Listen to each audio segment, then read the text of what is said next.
Every time you flee from the presence of God, you're in trouble. Every time.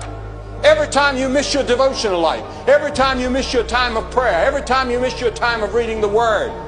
As a Christian, you're in trouble. And every time you hear the gospel and do nothing about it, you're in trouble. You're in eternal trouble. Because living inside of your body is a spirit, and that spirit lives forever, either in heaven or hell. And you're taking a chance every time you hear the gospel and do nothing about it. It's not easy to be a follower of Christ. In this generation especially, it's hard to follow Christ. Identify yourself with Christ at the school, at the factory, on the farm, and with your friends and neighbors. Let them all know where you stand, that you stand for Christ and for righteousness and for honesty and for goodness and for morality and for justice.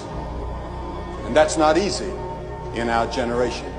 There's an easy road that's a broad road, but the end, Jesus said, is death and destruction and judgment and hell. It doesn't last long. Life will soon be over. And how many of you are going to wish that you had taken that narrow road? First, sin is fun, then it's boring, and then it makes you insensitive. And there was a time when you were very sensitive to the Word of God. It pricked your conscience. It brought tears to your eyes. It made you uncomfortable.